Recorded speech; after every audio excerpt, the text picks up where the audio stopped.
Hello friends, welcome है आपका अपने यूट्यूब चैनल इलेक्ट्रॉनिक्स हॉबिस्ट में। आज की वीडियो में हम रिले के बारे में जानेंगे कि रिले क्या होता है या काम कैसे करता है और इसके मेन पार्ट्स के बारे में। और हम यह भी जानेंगे कि इसका यूज हम क्यों, कहाँ और कैसे करेंगे। तो चलिए शुरू करते हैं। रिले एक स्विच की तरह ही काम करता है, पर यह नॉर्मल स्विच से बिल्कुल अलग होता है। इस सर्किट में जब हम इस स्विच को प्रेस करेंगे तो हमारा बल्ब ग्लो करने लगेगा। जबकि हम इस बल्ब को रिले के थ्रू ऑन करना चाहें तो हमें रिले के कॉइल पे, जिसे हम A1 A2 के नाम से जानते हैं, उस पर वोल्टेज अप्लाई करना होगा। उसके बाद जाके ये बल्ब हमारा ऑन होगा। तो साधारण शब्दों में हम कहें तो रिले एक इलेक्ट्रिकल स्विच होता है या फिर रिले एक इलेक्ट्रोमैकेनिकल स्विच होता है, जिससे स्विचिंग कराने के लिए हमें उसके कॉइल को एनर्जाइज करना होता है। तो चलिए अब हम ये देखते हैं कि रिले काम कैसे करता है और इसमें लगी सभी पार्ट को हम बारीकी से समझने का कोशिश करते हैं। किसी भी सर्किट में जब करंट का फ्लो शुरू होता है तो उसके वायर के आसपास एक मैग्नेटिक फील्ड जनरेट होता है, जैसा आप स्क्रीन पे देख रहे हैं। हालांकि यह मैग्नेटिक फील्ड बहुत ही कमज़ोर होता है, बहुत ही वीक होता है। तो एक पावरफुल इलेक्ट्रोमैग्नेट बनाने के लिए हम वायर को कुछ इस तरह से वाइंड करेंगे, जिससे यह सभी मैग्नेट एक साथ मिलकर एक मजबूत मैग्नेटिक फील्ड बनाएगा। मैग्नेटिक फील्ड को हम हिंदी में चुंबकीय क्षेत्र कहते हैं। तो जब इसके चुंबकीय क्षेत्र में कोई आयरन कोर मीन्स लोहा का टुकड़ा या लोहा का प्लेट आएगा तो वह उसे अपनी ओर अट्रैक्ट करेगा कुछ इस तरह से। यहाँ आयरन कोर के साथ अब आर्मेचर भी जुड़ा हुआ है। जब हम बटन को ऑन करेंगे तो आयरन कोर के साथ आर्मेचर भी इलेक्ट्रोमैग्नेट की तरफ अट्रैक्ट होगा, और जब हम बटन को ऑफ कर देंगे तो स्प्रिंग के दबाव के कारण वापस पीछे की ओर चला जाएगा। यहाँ पर आर्मेचर एक मूवेबल कॉन्टैक्ट है जो कॉमन टर्मिनल से कनेक्टेड है, और उसके अलावा और भी दो टर्मिनल है, एक NO और एक NC। जब हम बटन को प्रेस करेंगे तो आर्मेचर NO के साथ कनेक्ट हो जाएगा, और जब हम बटन को रिलीज कर देंगे तो आर्मेचर NC के साथ कनेक्ट हो जाएगा। तो रिले कुछ इसी तरह से काम करता है। अभी हमारे पास कुछ ये अलग अलग प्रकार का रिले है। अब तक हम एनिमेशन के जरिए समझ रहे थे रिले कैसे काम करता है। अब हम इसमें से किसी एक रिले को ओपन करेंगे और फिर देखेंगे कि इसके अंदर क्या क्या होता है। इस रिले का कॉन्टैक्ट करंट रेटिंग है 5 एम्पियर और वोल्टेज रेटिंग है 250 वोल्ट AC, और कॉइल का वोल्टेज रेटिंग है 24 वोल्ट DC। यहाँ इस रिले के टर्मिनल का डिटेल्स लिखा हुआ है। 1 2 3 4 कॉमन है, और 9 10 11 12 NC है, और 5 6 7 8 NO है। अब हम इस रिले को ओपन करते हैं और फिर देखते हैं इसके अंदर क्या क्या है। ये ओपन करने के बाद कुछ ऐसा दिख रहा है। ये इस रिले का कॉइल है और ये आर्मेचर है, और ये कुछ इस तरह से मूव करता है, और ये स्प्रिंग है। इन सभी चीज़ों को हम ऑलरेडी एनिमेशन में देख चुके हैं। इस रिले को अब पावर सप्लाई से कनेक्ट करते हैं। इस रिले और पावर सप्लाई के बीच में हम स्विच को लगाए हैं। जब हम स्विच को प्रेस करेंगे तो रिले होल्ड होगा।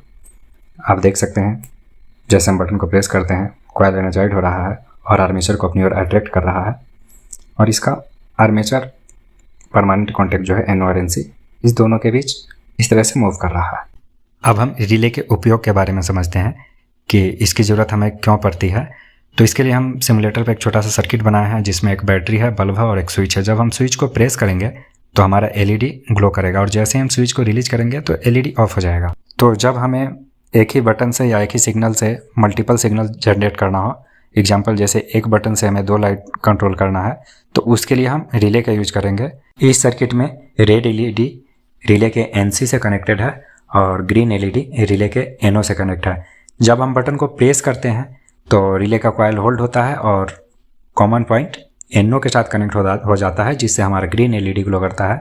और जब हम बटन को रिलीज कर देते हैं तो रेड LED को NC से सप्लाई मिलता है। तो कुछ इस तरह से हम रिले का यूज करके डिफरेंट टाइप का लॉजिक भी क्रिएट कर सकते हैं। दूसरा एग्जांपल, रिले का उपयोग करके हम ऑटोमेटिक कंट्रोल सर्किट भी बना सकते हैं, जैसा कि आप इस एनिमेशन में देख रहे हैं। सर्किट में मोटर रिले के NC से कनेक्ट है, और जैसे ही हमारा टैंक फुल फिल हो जाता है, मैकेनिकल सिस्टम स्विच को प्रेस करता है। स्विच प्रेस होने के बाद हमारा रिले होल्ड होता है, और रिले होल्ड होने के कारण मोटर NC से कनेक्टेड है। जब रिले होल्ड होता है तो रिले का कॉमन NO से कनेक्ट हो जाता है और हमारा मोटर बंद हो जा रहा है।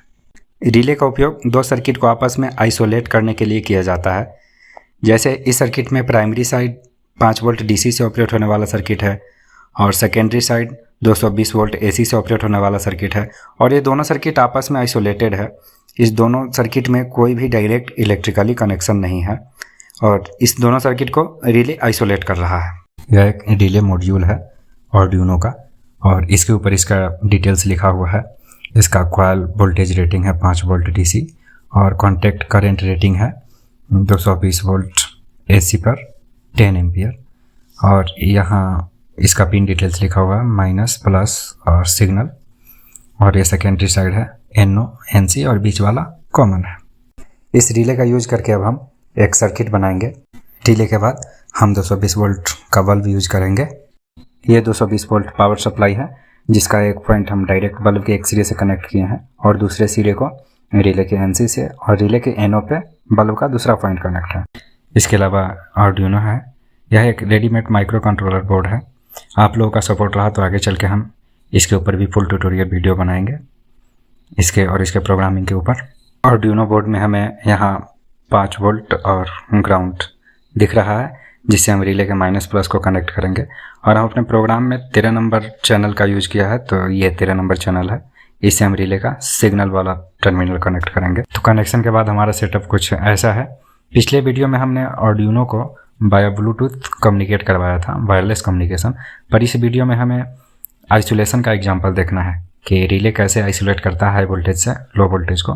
तो इसके लिए हम इस डाटा केबल के थ्रू OTG से एंड्रॉयड का सीरियल कम्युनिकेशन करवाएंगे। एंड्रॉयड से हम कमांड देंगे आर्डुइनो को हम by data cable Android phone से कनेक्ट कर दिए हैं। कनेक्ट बटन क्लिक करके एंड्रॉयड से आर्डुइनो को कनेक्ट करते हैं। यहाँ ये परमिशन मांग रहा है allow to serial communication USB, तो इसको अलाउ करेंगे।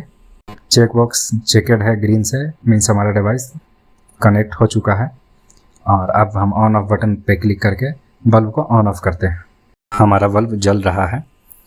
दूसरे साइड 220 वोल्ट का सर्किट है और पहले साइड 5 वोल्ट का कंट्रोल सर्किट है। एंड्रॉयड फ़ोन भी 5 वोल्ट से ही वर्क करता है।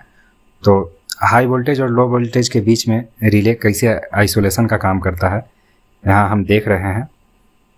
रिले का कॉइल एक इंडक्टर होता है और जब इंडक्टर को DC सर्किट में यूज करते हैं तो ये अपने अंदर एनर्जी को स्टोर कर लेता है मैग्नेटिक फील्ड के रूप में और जब सर्किट ओपन होता है तो ये स्टोर किए हुए एनर्जी को बहुत ही तेज़ी से रिलीज करता है जिससे एक नेगेटिव वोल्टेज का स्पाइक जनरेट होता है और यह स्पाइक इस सर्किट में लगे हुए कंपोनेंट के लिए प्रॉब्लम क्रिएट कर सकता है। फ्लाईबैक करंट को रोकने के लिए हम डायोड का यूज करते हैं जो रिवर्स डायरेक्शन में करंट को फ्लो करने के लिए अलाउ नहीं करता है।